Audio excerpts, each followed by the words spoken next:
છત્તીસગઢના गरिયાबंध આસપાસના ગામોમાં અમૃત તળાવ વિકાસના કામ કરવામાં આવી રહ્યા છે। કેન્દ્ર સરકારની મનરેગા યોજના મુજબ આ તળાવના વિકાસના કામ કરવામાં આવી રહ્યા છે।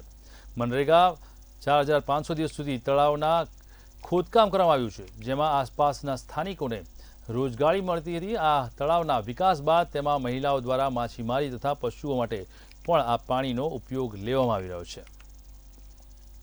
જે પ્રમાણે જે રાજ્ય સરકાર અને કેન્દ્ર સરકાર મળીને જે અલગ અલગ વિકાસના કામો કરે છે, આવા જ વિકાસના કામો છે। અમૃત જે તળાવ છે, આ તળાવની પાળે અત્યારે આપણે લોકો સાથે બેઠા છીએ અને સાથે જ સૌથી મહત્વની વાત એ છે કે એકદમ રમણીય તળાવ, એકદમ ઊંડું તળાવ અને સાથે જે તળને સારું પાણી મળે તે માટેની વ્યवस्था કરવામાં આવી છે। આ માટે ઘણા સમયથી કામગીરી चाली रही है।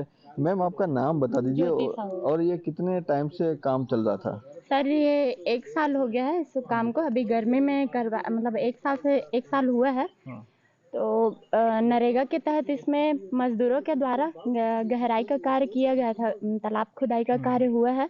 लगभग 4500 मानव दिवस का कार्य हुआ है और लोगों को रोजगार मिला है। उसके तहत वर्तमान में तालाब की जो गहराई है उसमें वृद्धि हुई है। पहले 3 फीट की गहराई थी, वर्तमान में 1 मीटर 80 पॉइंट का हाइट है, डेप्थ है इसमें। पहले से जो जल ग्रहण क्षमता में उसमें भी वृद्धि पाई गई है। वर्तमान में 11,500 क्यूबिक मीटर का जल ग्रहण है ओवरऑल इस तालाब का।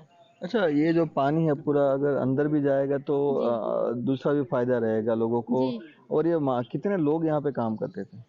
सर इसमें इस तालाब में जैसे इसमें मत्स्य पालन का कार्य कर रहे हैं, उसको भी महिला समूह को दिया गया है। जय गौ महिला समूह है, जय गौ माता महिला समूह, वो यहाँ पे मत्स्य पालन का कार्य कर रही है।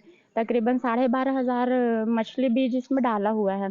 साथ में जो वृक्षारोपण का कार्य महिला समूह के द्वारा ही किया गया है।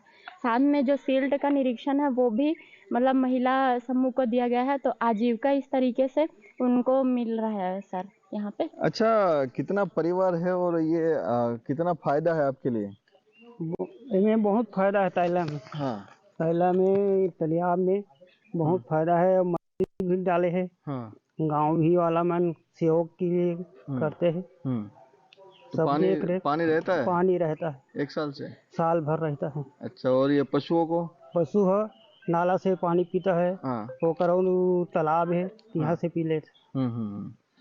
તો પશુઓને ફાયદો છે, લોકોને ફાયદો છે અને ખાસ કરીને ભૂમિતળનું જે પાણી અંદર જવાનું છે તેના લીધે આગામી દિવસોમાં જે પાણીનો છે તે સફાઈ થશે અને સાથે મત્સ્ય ઉદ્યોગ છે તે પણ એક વિકાસનું જે કામ છે। મેહુલ દુધરેજિયા, મંતવ્ય ન્યૂઝ, છત્તીસગઢ।